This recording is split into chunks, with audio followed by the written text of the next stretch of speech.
now, you've heard plenty of reaction and analysis of Governor Deval Patrick's final State of the Commonwealth address. So rather than bringing you another pundit's perspective, we took a different approach, turning the speech into a word cloud and comparing it to other State of the State addresses. As expected, Governor Deval Patrick's final State of the Commonwealth included plenty of reflection on his time in office. But I didn't expect it to be so enlightening, so humbling, and so much fun. While also acknowledging there's more to be done.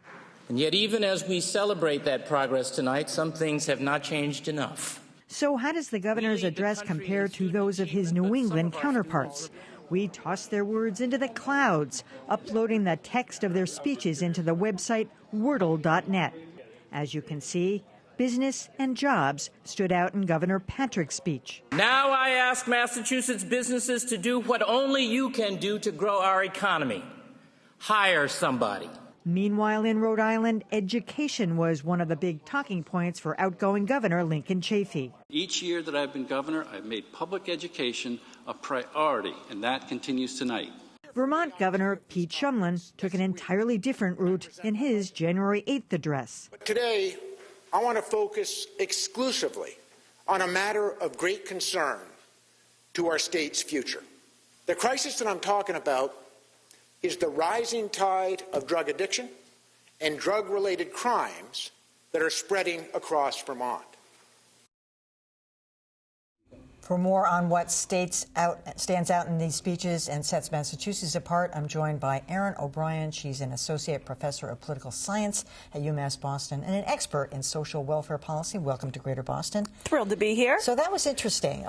So now on Governor Patrick's, do you think we got the word cloud right? Jobs, economy? Not exactly, but I don't think it was the cloud's fault in the sense that it was actually a fairly theoretical speech. I think the place that he really zeroed in on is this idea of community. That we have. People's a big word there. You can see. People, community, and the community part didn't come through. And I really think it was the element there was community as opposed to narrow self-interest.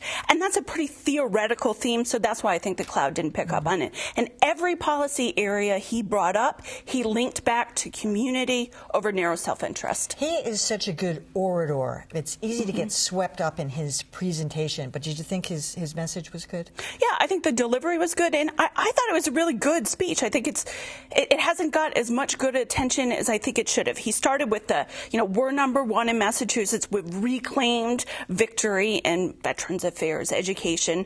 Then he moved into economic inequality threatens this. And then that big link of community over narrow self-interest, bringing all the policy together. And then, of course, I love being governor. That had to be there. That was great. So Lincoln Chafee, I mean, this is a very typical standard, I hate to say it, just kind of roll it out kind of speech about education, which personally, I think can be an eye glazer unless you really focus on it. I mean, it's always we have to do better, we have to something this, and also often that means bring more money to the table. But is that a good message? I mean, this is an outgoing governor. Yeah, he's outgoing, and I agree with you. It was pretty bland. Now, there was a lot of discussion in there. Education sticks out to me, but also a lot of economic stuff. Who's against education? You're right. Exactly. If you're not specific, like I'm against education, no. But the economic part surprised me, that theme, and I think that comes through really nicely in the cloud. Given that he's outgoing, I thought he might do a more Deval Patrick, a big theme to send himself out. All right. I thought Peter Shumlin was really bold. I just got a book that came out on my desk yesterday, all about what's going on in Vermont. I mean, it's insidious. Yes. This drug addiction, and it's addled their economy. So for him to address that almost solely in his State of the State address, I thought that was bold. Did you? I think it's bold. It made even more bold. Vermont's every 2 years for re-election. So this wasn't a second or third year where he could give a pure policy speech, something like that. He went big and he said, this is the one issue facing Vermonters. We don't want to talk about it, and we have to. I mean, addiction, treatment, drug, when you visit Vermont, you don't want to see that. So he's naming a problem. You want to see snow and snow and, all more that. Snow and a brewery. He's addressing the economy because he's saying if we don't get a hold of this, we're losing our young people to this. You're right. He connects the dots there. But I think it's bold to name that problem because when people think of Vermont, they think of the snow and all these really sort of, classic New England sort of things. And he's saying there's something else under the surface. I'm going to name it. It hurts us and it hurts this economy. And that's a bold speech.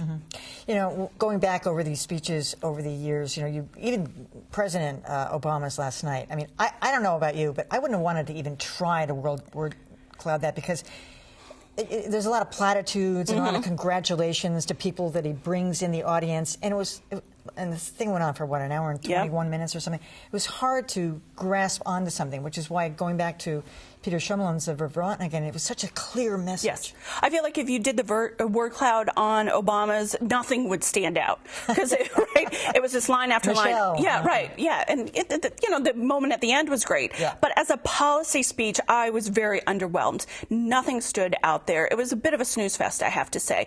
But Vermont, most of us don't pay that much attention to these speeches. That's where the Vermont one sticks out because he took a stand and he named something that's unpopular and it might lose him some votes. Whereas Obama's felt, some important issues in there, but it was pretty boilerplate. One after another, after another, after another. He was trying to point to the success of the Affordable Care Act, which I thought he did with some reasonable success, but that was the part at which John Boehner was just having none of it. He's going like this. Right.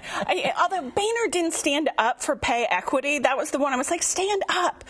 Nonetheless. Exactly. Yeah, he just sat there. I'm like, talking about pay equity for women. Everybody in the Yes. room stood up. Virtually everybody. Talk about a bad visual. Even if you don't, which he really doesn't support it, just stand up and make it look good. But yes, I agree with you. The president's speech, I didn't learn anything new, and those on the left didn't leave with marching orders, and those on the right didn't say, oh, okay, now I like you. Yeah, we should have word clouded that. We didn't think of it. We did. All right, Erin O'Brien. Right. Always a pleasure to have you. Thrilled to be here. Your thoughts.